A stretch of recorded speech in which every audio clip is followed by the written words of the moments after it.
आज हम संत तुकाराम महाराज जी की कथा सुनेंगे। संत तुकाराम महाराज जी की भगवान पांडुरंग के प्रति अनन्य साधारण भक्ति थी।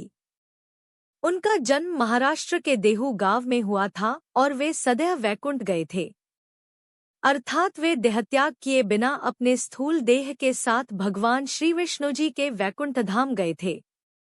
उनके वैकुंठगमन की तिथि तुकाराम बीज के नाम से जानी जाती है। आज हम उनके जीवन के कुछ प्रसंग सुनेंगे। संत तुकाराम महाराज जी का परंपरा से सावकारी का व्यवसाय था। एक बार उनके गांव में सूखा पड़ गया था।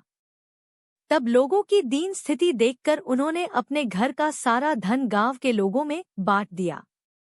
कर्ज के बदले में लिए गए लोगों की भूमि के कागज उनके पास थे। वो उन्होंने इंद्रायणी नदी में बहा दिए और लोगों को कर्ज से मुक्त किया। लोगों में धन बांटने के बाद वे विरक्त हो गए। उनकी घर तथा संपत्ति में से रुचि पूर्णतः नष्ट हो गई।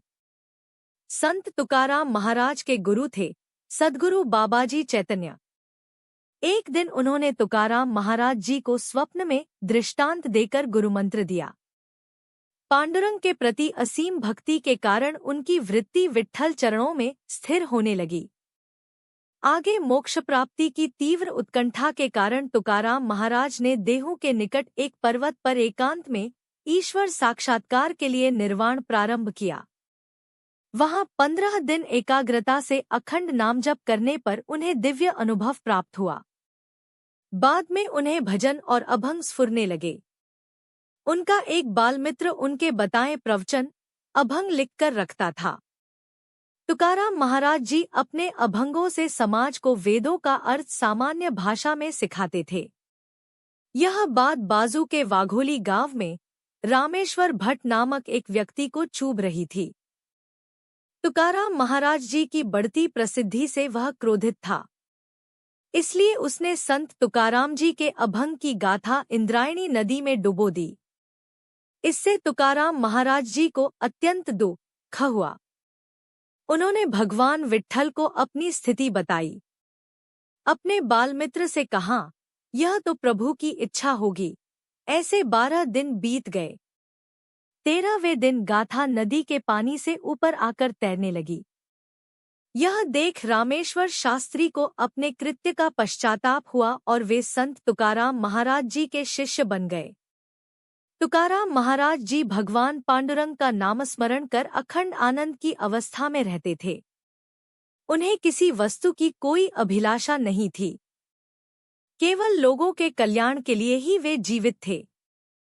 स्वयं भगवान श्री विष्णु का वाहन उन्हें वैकुंठ ले जाने के लिए आया था। जाते समय उन्होंने लोगों को अंतिम उपदेश करते हुए कहा, बंधुओं, जीवन व्यतीत करते समय अखंड भगवान का नामस्मरण करें। अखंड नाम जप करना यह भगवान तक जाने का केवल एक अत्यंत सुलभ मार्ग है।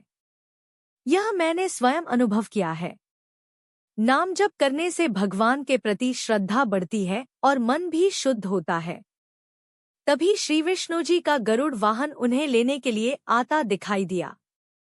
भगवान श्री विष्णु जी के अत्यंत सुंदर रूप का वर्णन करते हुए और उपस्थित लोगों को प्रणाम करते हुए तुकाराम महाराज जी भगवान के वैकुंठ धाम गए। वह दिन था फाल्गुन कृष्ण पक्ष द्वितीया। भक्ति सिखाने वाले संत तुकाराम महाराज जी के चरणों में हम सभी कोटि कोटि वंदन करते हैं।